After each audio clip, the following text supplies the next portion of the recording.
Olá São Paulo, olá Brasil, olá meu povo, meu boa tarde, meu bom dia, meu boa noite. Eu quero cumprimentar todos vocês que estão ligados no canal TVS Gabiru e a TV Gabiru São Paulo. O programa Liberdade em Ação está no ar, mostrando para o Brasil e para o mundo que a violência contra a mulher cada dia aumenta mais. Os profissionais da área estão discutindo esse assunto para tentar encontrar uma solução contra esse absurdo que acontece todos os dias.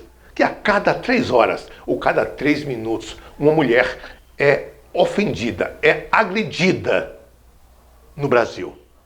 E esses profissionais estão procurando uma forma de combater essa violência que a mulher está sendo... transformou agora num sexo frágil, porque os homens de mal intenções, os homens mal intencionados, estão cada vez mais se apoderando e se aproximando das mulheres para matá-la, para agredi-la. E isso não pode continuar. Vejam o depoimento dos profissionais que estão aqui hoje, aqui no Liberdade em Ação, mostrando para o Brasil e para o mundo como a violência aumenta e como combater. Veja aí. Boa noite a todos. Estamos fazendo a abertura do encontro do Fórum, do Projeto 2020, um seminário feito na Câmara Municipal, hoje dia 14 de agosto de 2019. Temos aqui a presença da nossa advogada, querida amiga Sueli Amoedo, e do nosso querido amigo de sempre, Valdir Ferreira, que há poucos dias lançou o livro com o título muito lindo, O Salmo Secreto. Vamos ter grandes novidades. Apresenta lá, Sueli, o que você faz, que aí já vai. Boa noite, obrigada pelo convite. Meu nome é Sueli Amoedo, eu sou advogada, sou gestora de política para as mulheres no município de Taboão da Serra, sou presidente da Comissão da Mulher Advogada da Subseção Taboão da Serra e sou membro do Núcleo de Enfrentamento à Violência de Taboão da Serra também. Então, meu nome é Valdir Ferreira, eu já tive várias atividades em área pública, né? Fui subprefeito da Capela de Socorro durante 6 anos e meio. Fui diretor da Emplasa, diretor da Secretaria de Transportes, trabalhei na Sabesp, então tenho uma longa experiência na área pública. Tenho uma formação também bastante geral, né? Eu sou físico de formação, mas fiz filosofia, fiz pós-graduação em ciências sociais, fiz mestrado em educação e sempre tive participação política. Essa foi uma questão fundamental na minha vida. E agora nós estamos aqui no Cidadania, né, para ver se a gente consegue gerar uma alternativa partidária que realmente possa melhorar a situação desse país. Meu nome é Murilo Borges, eu sou diretor teatral e moro em São Paulo há 35 anos. Eu sou membro da REC, a Rede de Economia Criativa Brasil, e a gente tem uma série de interesses em trabalhar com a região sul da cidade de São Paulo, né? Já estamos com alguns projetos ali e eu vim para poder ter um maior contato com a conjuntura de lá. Obrigado. Olá, meu nome é Ana Paula, sou estudante de psicologia, faço parte do Cidadania também, da formação do partido que o Valdir citou, e trabalho com alguns projetos, voltado também para buscando trabalhar com as mulheres, adolescentes, jovens, meninas, né, vulneráveis, mais na periferia. E é isso aí, tamo juntos. Sou do Fórum São Paulo também, participando aqui com todo mundo da reunião do próprio Fórum São Paulo. Olá, sou a Patrícia, eu sou estudante de psicologia e eu faço parte do Cidadania. E é isso. Boa. Sueli, você tá bem? Obrigado pela presença. Sueli, às vezes quando a gente faz uma pergunta, a pessoa às vezes fica meio incomodado. Mas, para mim, eu acho que toda pergunta tem uma segunda intenção. É igual quando a mãe fala para o filho, você fez isso? Ela já sabe que fez. Então a gente vai fazer uma pergunta com uma segunda intenção. Nós temos visto atualmente na televisão que realmente os maridos, os namorados, os homens resolveram ser donos das mulheres. Já que você trabalha tanto com isso, como que você vê hoje essa violência? Você acha que é porque existe tanta instituição dizendo que protege e aí está acontecendo que está se divulgando mais? Ou que isso daí estava interno no homem e ele resolveu botar para fora a fururu nesta ocasião? Porque hoje é uma coisa absurda. A forma de violência, hoje, me falam, parece que a cada 3 minutos tem uma mulher agredida no Brasil. Você poderia dizer para a gente aí em que base está, como é seu trabalho em relação a isso? Boa noite. Tá bom, eu desenvolvo políticas públicas de enfrentamento à violência contra a mulher. Então, nós atendemos as mulheres em situação de violência, nós damos todo o acolhimento, eu vi as psicólogas ali, fiquei até feliz, porque grande parte do rompimento do ciclo de violência ele vem através das psicólogas, né? Esse fortalecimento, esse empoderamento da mulher vem através das psicólogas, porque a mulher ela fica num ciclo de violência de 7 a 10 anos. Às vezes porque ela não se percebe em situação de violência, porque a violência ela é muito naturalizada dentro da sociedade. Nós vivemos numa sociedade patriarcal em que é natural que o homem seja educado para deter o poder sobre a mulher. Então a mulher quando casa, às vezes ela não percebe que ele está gritando, que ele está subjugando, que ele está afastando ela dos amigos, né? É difícil, às vezes a mulher não percebe que aquele simples falar assim, olha, não quero que você vá na casa da sua mãe, já é um afastamento, já é uma forma de violência, já é o início do ciclo de violência, porque a violência ela é muito naturalizada. Então as mulheres demoram um pouco para perceber isso, quando a autoestima já está muito abalada, quando elas não conseguem mais se arrumar, quando elas não conseguem sair. Hoje eu atendi uma mulher que ela falou para mim assim, eu não tenho vontade de nada. Para mim ir até a feira é uma dificuldade, é um peso muito grande. Por quê? Porque a violência, ela faz isso com a mulher, ela acaba com a mulher. E eu penso, e pelo meu trabalho eu vejo que está tendo mesmo um aumento de violência, está tendo um aumento real nas agressões e nas lavraturas de boletim de ocorrência também. Por outro lado, nós temos muitos organismos de proteção às mulheres, mas são poucos também, né? São muitos porque antigamente não existia nada, mas são poucos. A atual conjuntura do Brasil não favorece as políticas públicas de enfrentamento. Existe um desmonte, né, nas questões de políticas públicas. Nós precisamos de mais organismos de proteção, mais organismos próprios para atender a mulher em situação de violência. Por quê? O CREAS atende. Sim, o CREAS atende a família em situação de violência, mas a mulher em situação de violência é diferente.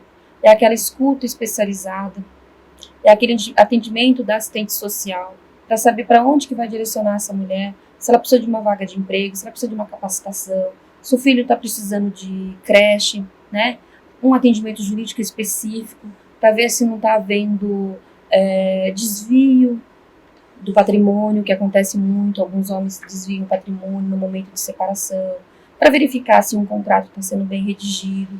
Então, esses atendimentos específicos para as mulheres são muito importantes, né? Taboão da Serra da área dos mananciais é o único organismo de proteção ali na área dos mananciais. Então, nós temos mais 8 municípios que não têm atendimento específico para a mulher.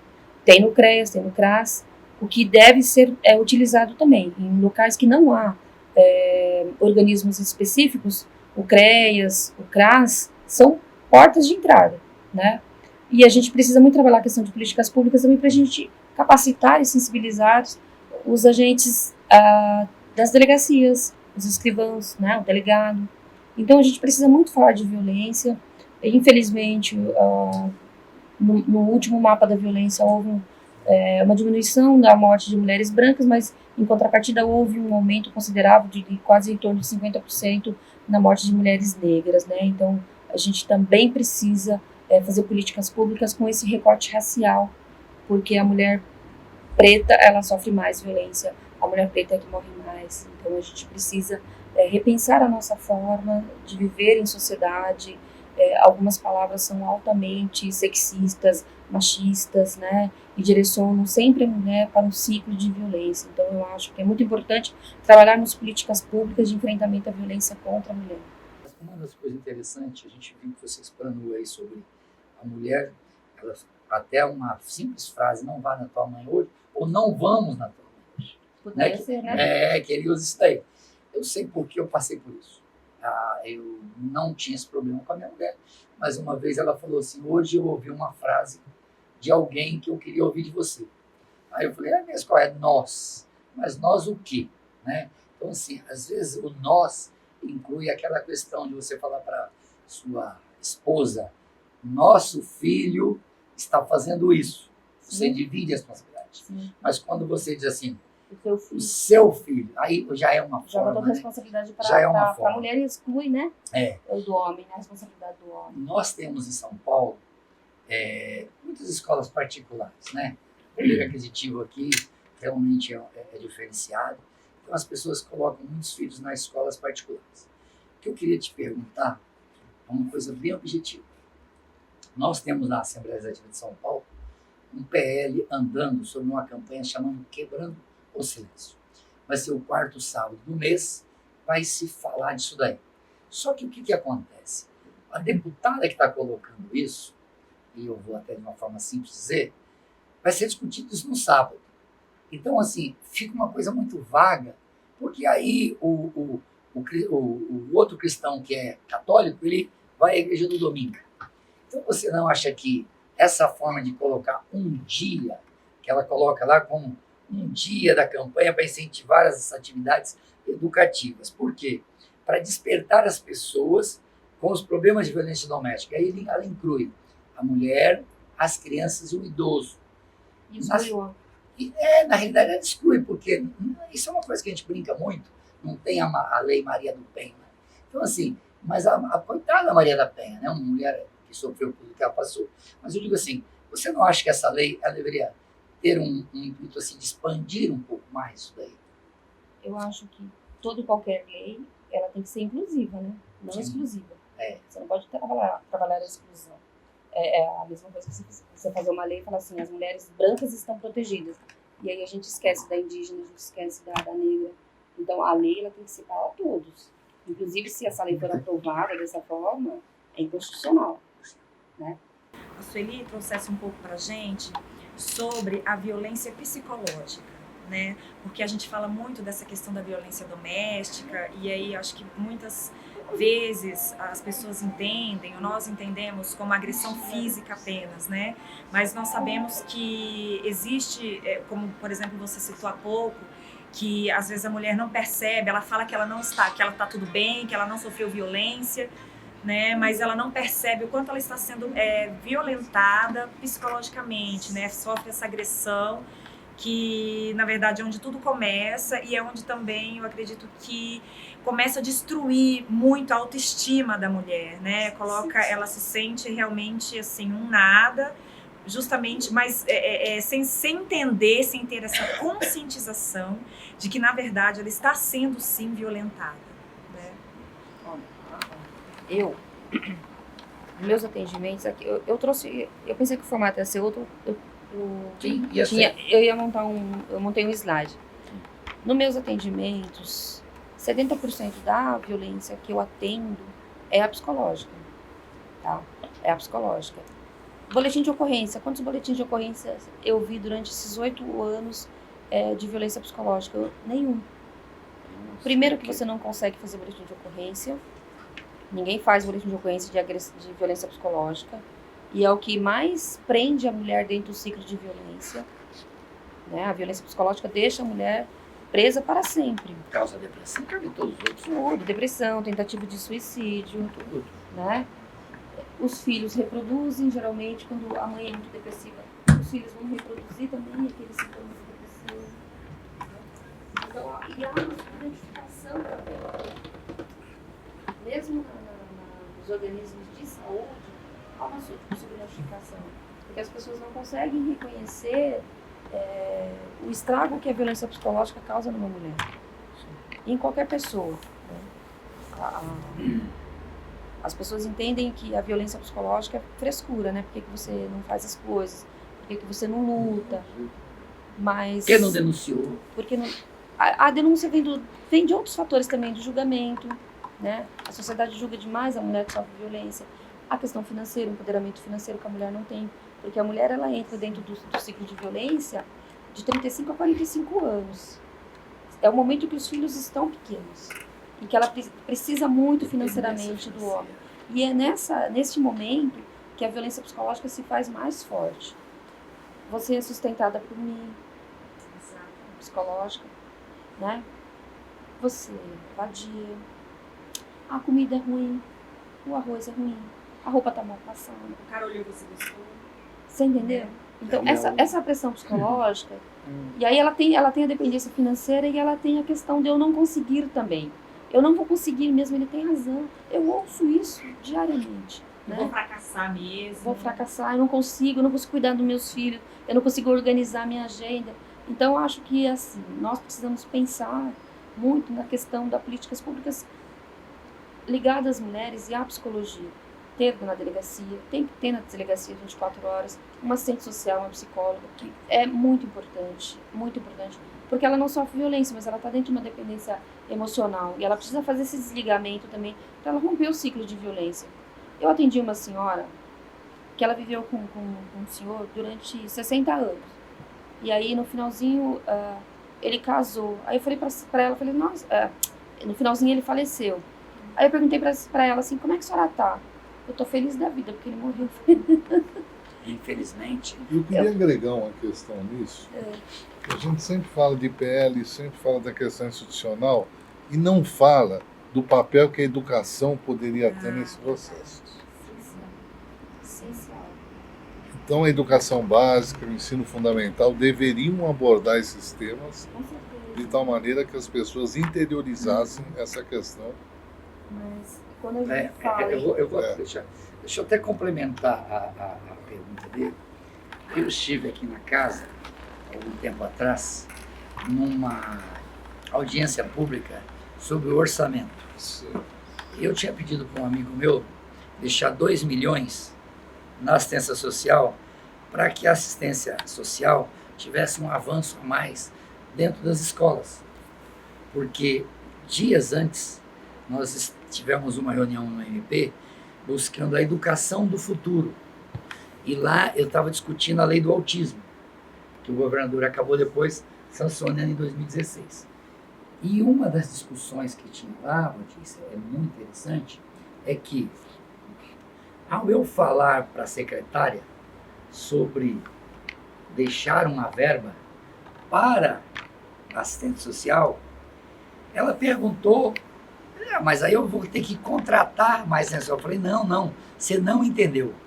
Lá no MP, o secretário e a secretária de Educação do Estado disseram que não há necessidade de uma psicóloga na escola.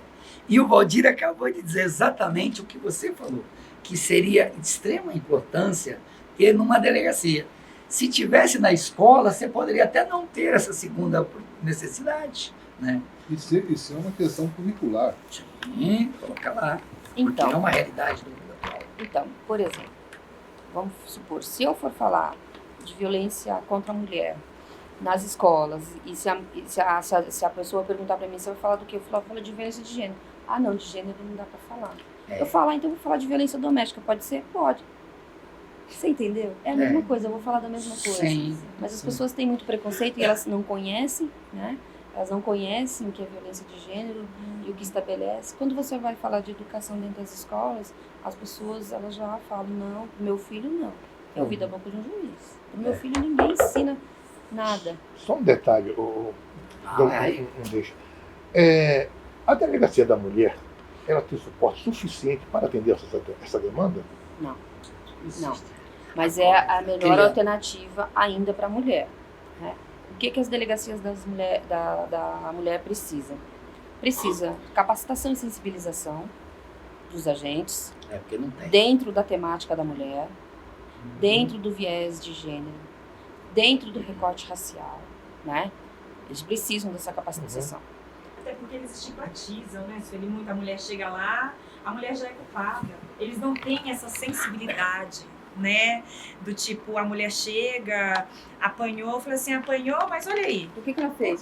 Porque exatamente. Alguma coisa ela fez. Alguma coisa ela fez para merecer essa surra. né? Então existe muito esse estigma, né, em relação à mulher, essa questão de diminuir mesmo, de rebaixá-la como se ela sempre estivesse errada. E a própria as próprias pessoas que trabalham e que deveriam acolher essas mulheres, elas julgam. São elas mesmas aqui que infelizmente diminuem a mulher, sabe? E aí o que acontece? Muitas mulheres nem vão, né, Sueli?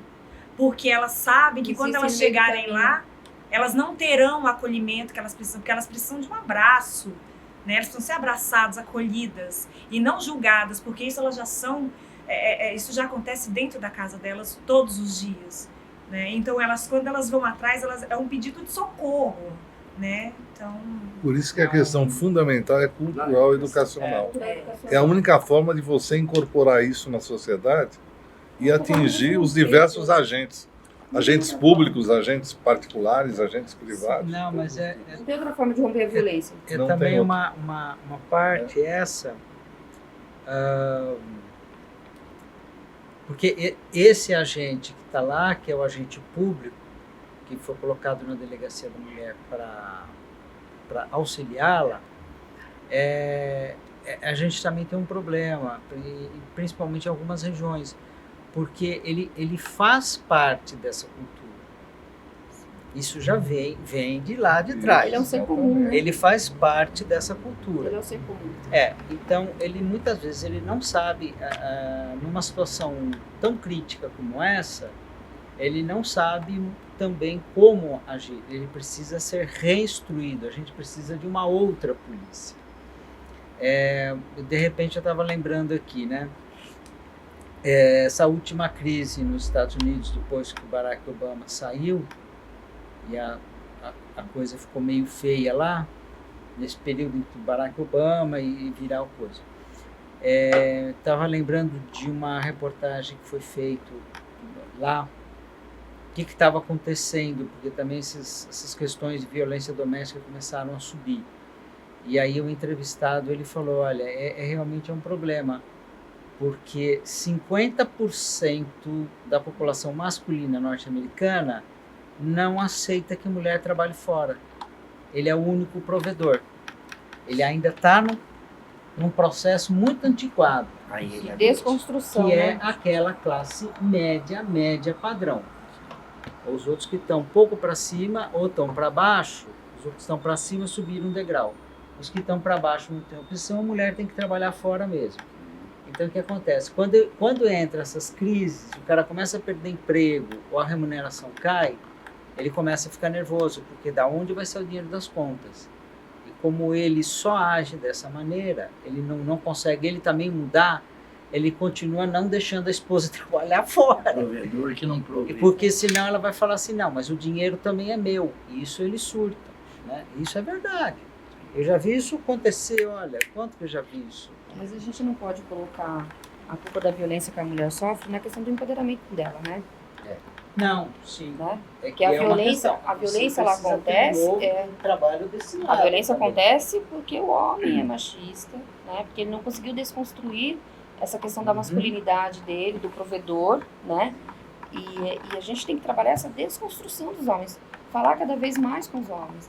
A violência contra a mulher, eu vou finalizar. A violência contra a mulher, a gente não pode mais falar com a mulher, nós precisamos conversar com os homens, porque é educacional. É educacional. Não, mas eu não era para terminar, não. É porque a Cícera, como a associação dela é uma das mais antigas lá de São Luís, ela colocou assim, e com certeza ela tem uma... Tem uma palavra. Ela vai... É muito sério hoje no Brasil. A corrupção, as rendas mal distribuídas, a falta de educação. E quando se fala em educação, você está falando em tudo. Porque se você quer ter segurança, você tem que ter educação. Se você quer ter saúde, você tem que ter educação. Se você quer ter um bem-estar, uma qualidade de vida melhor, você tem que ter educação. Então, educação rege tudo na vida do ser humano. Eu pergunto, por que a segurança faz parte da educação? Sim, porque se você é educado, se você é uma pessoa educada, você sabe se comportar e sabe se prevenir e sabe também respeitar os demais. Se você não tem nada disso, se você não tem educação, você não tem limite, você não tem respeito, você não tem distância para atacar, você não tem nada que possa te impedir a você fazer o que você quer, na hora que quiser, sem limite e sem pudor. Veja o que está acontecendo na nossa periferia da cidade de São Paulo. O absurdo, o cúmulo, que cada vez mais está crescendo. Veja aí. Por favor. Me chamou a atenção, né? Quando foi o Valdir, né? Falou da questão da educação, de fazer parte, né? Eu acho que deveria fazer parte, sim. E essa discussão, ela teria que ser levada à escola, realmente.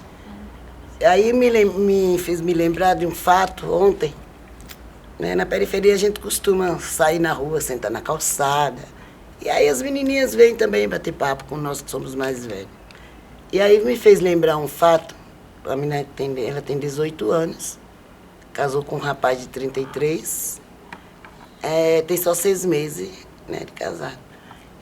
Aí a gente conversando, falando sobre marido, sobre convivência, e ela citou o seguinte, ela disse, olha, eu não sei, mas eu estou discutindo com meu marido todo dia.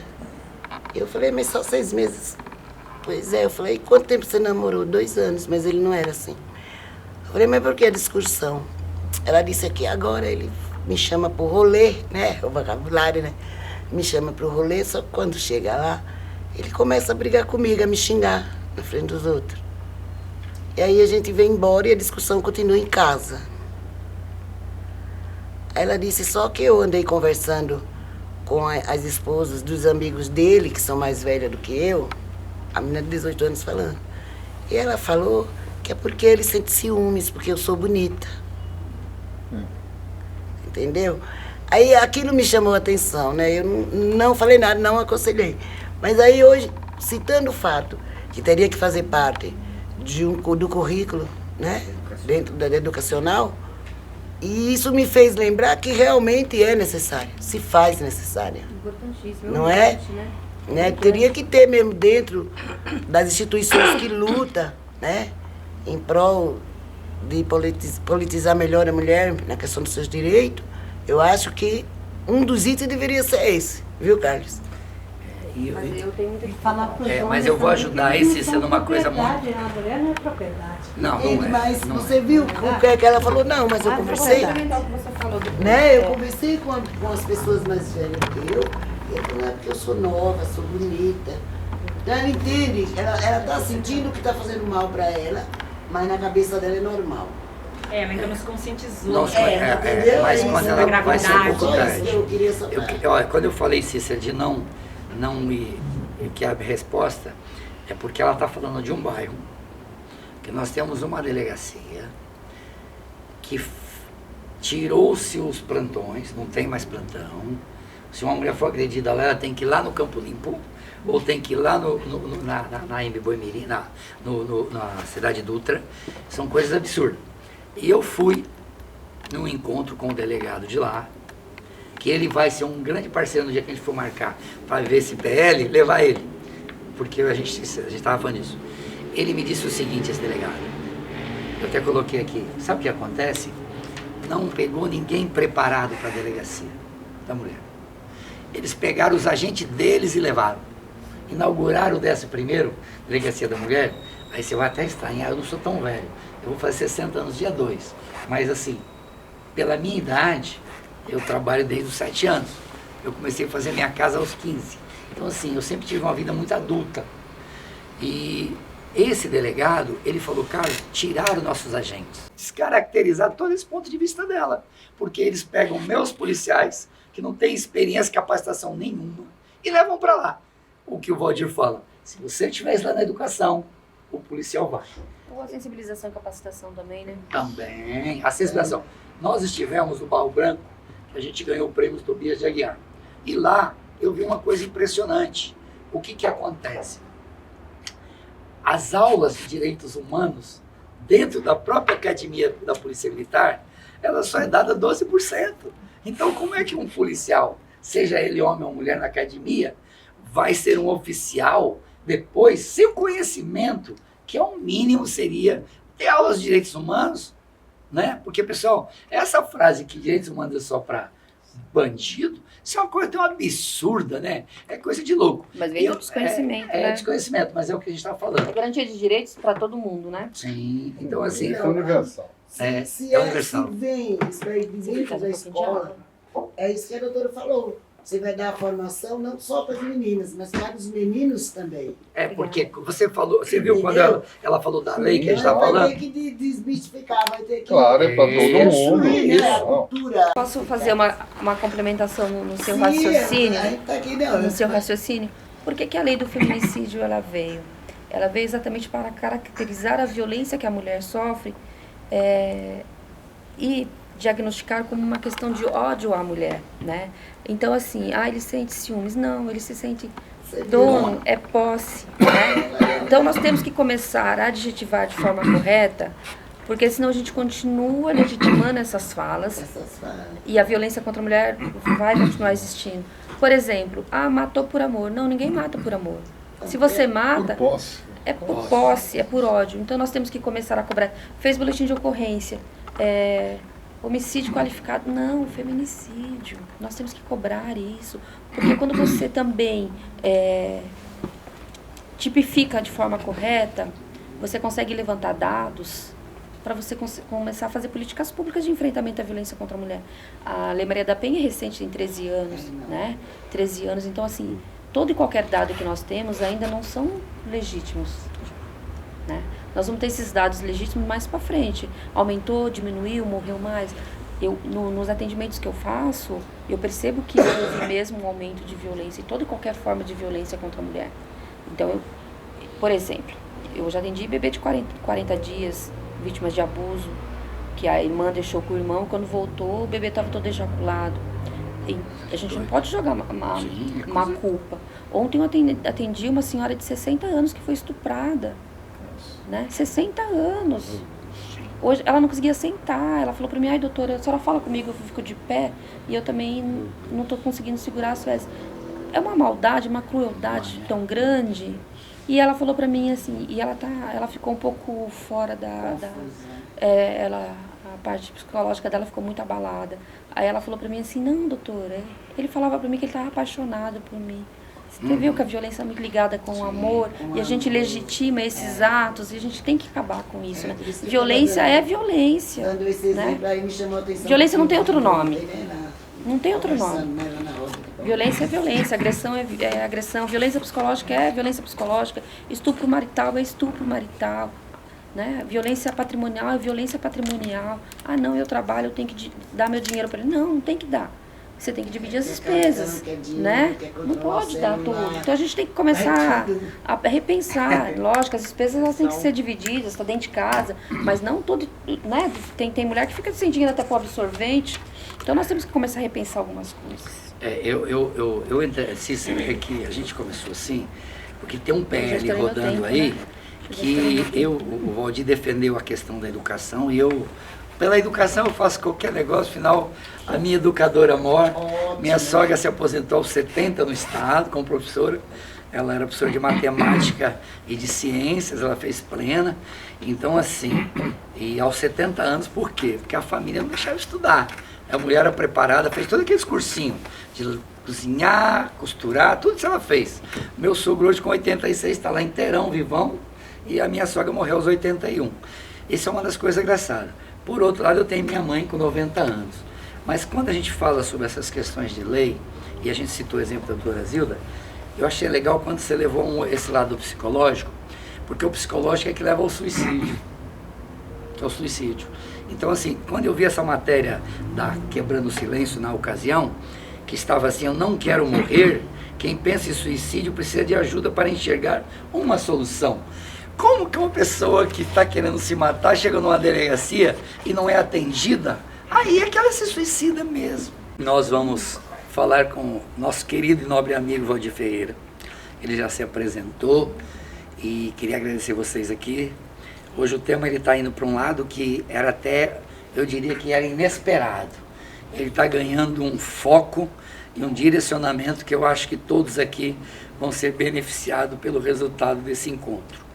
Lamentamos aí pelo nosso querido e nobre presidente do Fórum Dermival, que está lá enfermo, pelo Esdra, que foi pelo nosso nacionalista, que a gente ainda continua falando sobre cidadania, mas o PPS nos roubou o nome.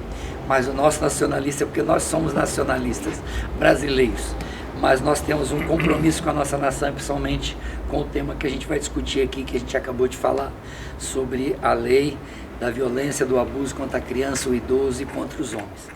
E agora nós vamos falar com o nosso querido amigo Valdir, que há poucos dias lançou o livro do Salmo Secreto, mas que tem um outro know-how, um outro foco, que é sobre a atualidade do Brasil, que a gente precisa, e a área da educação é o foco de tudo. E o Valdir teve esse privilégio de cursar grandes passos dentro da área da educação. Não é à toa que, para passar pelos degraus que ele passou e chegar onde ele chegou, hoje, com a tecnologia que ele trabalha também na empresa dele, tenha tido vários degraus a ser percorrido, e com certeza foi com muito esforço. Valdir, obrigado aí por ter vindo, e vamos passar isso aí para nosso pessoal que está aqui, e vamos, como dizer, eternizar esse momento aí. E eu queria que você aí primeiro desse uma pincelada dizendo realmente do foco da educação e aonde encaixaríamos a educação na sua fala aí, para a gente partir daí. Então, a ideia básica da minha fala aí é discutir a questão hoje das tarefas que estão colocadas para quem quer criar um mundo melhor. E para entender isso, a gente tem que sempre pensar um pouco no passado, no que aconteceu. Então, vem uma pergunta, né? Nós acabamos de vir de 16 anos de governo do PT. E o governo Lula foi muito bem avaliado. Nós temos no Nordeste até hoje, ele é visto como herói e realmente fez muita coisa positiva. Então, vem uma indagação. Como depois de 16 anos bem avaliados e com políticas, inclusive, que avançaram na questão da mulher, na questão de gênero, nós tivemos um retrocesso tão grande hoje? Essa é uma questão vital que nós temos que enfrentar. Por quê? Porque nós estamos tendo um retrocesso. Na questão, inclusive, de gênero e da mulher, esse governo caracteriza um retrocesso em relação à situação anterior. Então, a pergunta é, como é possível ter um retrocesso? Bom, a primeira coisa que eu queria colocar é que isso não é um problema do Brasil. Hoje, se a gente analisar a Europa e diversos países, está acontecendo uma polarização e uma política de ódio que está crescendo. Nós tivemos, por exemplo, a luta em relação ao Brexit na Inglaterra, com confrontos entre as pessoas armadas uma contra as outras. A campanha do Trump nos Estados Unidos, houve uma polarização onde o principal fator foi o crescimento do Trump, que é a extrema-direita, e do Bernie Sanders, que é de esquerda. A Hillary foi uma coisa neutra em todo esse processo. Então nós estamos tendo um momento em que tudo se polariza, existe uma certa política de ódio. Eu estava vendo recentemente que isso também tem muito a ver com as redes sociais. Nós tivemos aí, inclusive, numa análise sobre o que aconteceu na Inglaterra e o que aconteceu na campanha do Trump e na campanha do Bolsonaro, as redes sociais, quer dizer, as empresas de comunicação, elas pegaram dados do Facebook, estabeleceram o padrão médio psicológico das pessoas, e aí viram como eu vou atacar essas pessoas para elas serem manipuladas e defenderem aquilo que eu quero. Esse processo aconteceu. Por exemplo, no caso do Brexit, eles localizaram na Inglaterra 60 mil pessoas que estavam indecisas. E falaram, meu foco é esse. Foram no Face, levantaram o perfil psicológico dessas pessoas, aí estabeleceram, como é que eu faço isso? Bom, vamos dizer hoje que tem problema de refugiados, tem problema de todo tipo, tem terrorismo, vamos fazer essas pessoas terem medo de qualquer abertura da economia, porque a abertura da economia vai trazer perigos para o que a gente faz. E com isso eles fizeram todo o processo de manipulação. E a gente sabe que a abertura é necessária, ela tem que acontecer. Então hoje nós estamos vivendo um momento grande de ódio e polarização. E isso vai voltar na questão educacional. Quer dizer, isso vai refletir na questão educacional. A única maneira, quer dizer, de você conseguir mudar o mundo é mudar as pessoas. Eu gosto muito de um filósofo marxista chamado Gramsci. O Gramsci, ele estava na prisão do Stalin, do Mussolini, na Itália, e ele falava assim: a Revolução Russa vai levar um beco sem saída. Por quê? Porque criaram um Estado dito socialista, mas não tinha homens socialistas.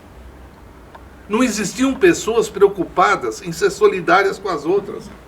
Então, que adianta você formar uma teoria, formar um Estado e não formar as pessoas? Isso vai bater na questão educacional, e não só educacional. Falando do nosso amigo aí, a questão de teatro, na questão cultural. A questão educacional é a questão cultural. Porque a arte, ela tem uma capacidade também de mexer com as pessoas de uma forma, às vezes, maior do que a educação. Porque ela pega pelo subjetivo. Ele pega pelo emocional, pega pelo âmago das pessoas. Então, a questão da arte, as pessoas estão parando de ler, as pessoas não estão lendo mais. As pessoas não têm mais vocabulário. As redes sociais é de uma pobreza, né? Uma pobreza vocabulária imensa. Então nós estamos vivendo um momento muito difícil, um desafio muito grande.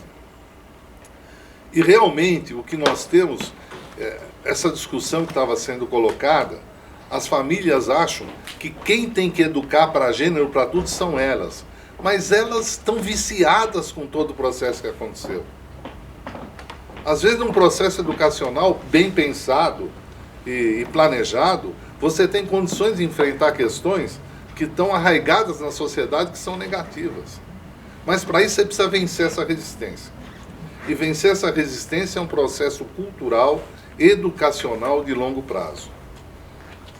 Então, quer dizer, eu acho que o desafio hoje de qualquer partido, que a gente está dizendo, é realmente conseguir mexer com as pessoas. E é claro que mexendo com as pessoas, você vai mexer com a legislação, vai mexer com o institucional. Vai mexer com o institucional, mas de forma que tenha um conteúdo efetivo. Por exemplo, eu tenho que ter uma polícia boa, tudo bem. Mas onde a polícia vai recolher os seus agentes? Na sociedade. De onde ele vem? E se essa sociedade é machista, a representação na polícia vai ser machista. Não há dúvida quanto a isso. Então, enquanto você não mexer com o homem, não mexer com as pessoas, não mexer com o processo educacional de forma ampla, a realidade vai continuar a mesma. Nós não temos alternativa em relação a essa questão. Quer levantar alguma questão? Eu quero sim, Valdir.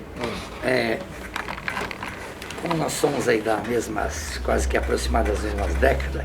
Certo.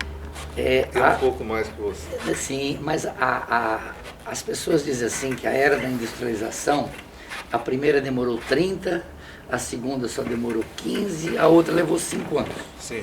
E a gente acredita que ela mude. Eu estava vindo para cá exatamente lendo sobre isso.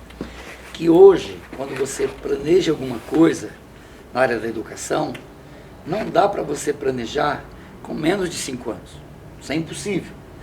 E quando a gente fala sobre todas estas matérias, e eu como jornalista sou obrigado a dizer isso, é que fica muito mais fácil, diz um escritor amigo meu, o Ferrez, ele fala que é muito mais fácil você atrás do notebook, ficar pesquisando na internet e escrever um livro.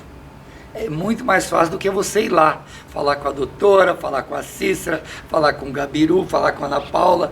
Por quê? Qualquer uma, não importa com quem, esse trabalho te abre a mente. E o escritor, como o nosso diretor de teatro, o Murilo falou, ele vem de amparo aqui porque ele começou, e você vê que a posição que ele coloca é uma posição assim, de absurdo. É como se ele não aceitasse, porque o teatro vive isso que você falou. Você consegue colocar na mente da pessoa e fazer com que ela ponha para fora um sentimento que ficou oculto por muito tempo. Você se vê no artista. Quando eu falei o caso pessoal meu, que não vem ao caso voltar, mas assim, a minha amiga ali falou assim, você viu como faz efeito que agora você lembrou. E a gente lembra, você vai ficar lá. Só que existe a questão da aceitação, Valdir. Quando a gente fala sobre o Brasil que a gente quer, a gente começa a ver uma questão assim, ó. Você fez um trabalho maravilhoso na questão da defesa das águas. E hoje a gente vê uma matéria dizendo que existe 256 áreas invadidas com loteamento vendidos. Eu peguei uma outra matéria do ex-presidente dessa casa e ele gastando nossos dinheiro para fazer escoramento de barrancos, de muros de áreas que estão em áreas de risco. Há 10 anos atrás, a gente já falava que a Boi-Mirim é a região que tem mais área de risco de São Paulo. Então, como que alguém, sabendo de tudo isso, não consegue colocar na cabeça, eu queria que você dissesse pra gente, porque você já acompanhou nossa região, já participou de vários governos. Aonde está a falha, aonde está essa brecha que o governo não consegue impedir? Porque se eu for dar minha opinião não vai ser legal, mas onde está essa brecha que o governo não consegue parar com essas invasões em áreas particulares e públicas, que deixa essa brecha para que haja essa invasão e depois haja legalização e o governo ainda fica feliz, que ele vem dizer, ó, nós legalizamos tal área. Mas é uma questão delicada que a gente não pode tratar de forma simplista. Porque se nós não temos uma política habitacional decente, as pessoas vão invadir. Você tocou a área correta, hein? A As habitação. pessoas vão invadir. Então você não pode falar, invadiu é ruim. Não tem. Seria uma posição simplista. A pessoa não tem onde morar, está desesperada. Agora, é claro que no seio disso vão ter os abusos, vão ter os loteadores clandestinos, Em cima das vão ter os nascentes. exploradores, vão ter tudo isso. Mas dentro dessa cultura em que não existe uma política habitacional decente. Mas dentro da educação, você acha que um aluno que mora numa área de invasão, que ele não tem um endereço, não tem um CEP, quando ele chega na escola, há esse tratamento diferenciado ou você acha que não? Não, a discriminação está presente. Está presente com os negros, está presente com quem mora em periferia, está presente com as mulheres, está presente com as pessoas, com os gays, com todo mundo. Hoje já é LGBT. É um absurdo o que está acontecendo. Então a discriminação está presente o tempo todo. E a questão hoje, por exemplo, você falou do planejamento em 5 anos, o ideal é que cada escola tivesse um planejamento contínuo. Pessoal, eu vou fazer a foto padrão, mulheres sempre 15 graus. Olhe. Deixa eu pegar meu microfone. Peraí, agora eu vou fazer a foto jornalística, que é o perfil, né? Isso. Aí, eu adoro esse painel de fundo, pessoal. É aqui, Gabiru. Isso, tão lindos. Hora de ir lá pra cá, porque aí sim. É que essa daqui eu vou mandar para alguns jornais dos amigos nossos. E assim a gente chegamos ao final de mais um programa Liberdade em Ação. É um programa que mostra a verdade, que mostra como as coisas estão acontecendo no Brasil e no mundo. Como as coisas estão acontecendo totalmente ao contrário do que deveria ser. E a liberdade em ação tem o espaço para você se manifestar, para você expor as suas ideias aqui na TVS Gabiru. Eu fico por aqui. Eu prometo voltar a qualquer hora, a qualquer dia, com mais um programa Liberdade em Ação.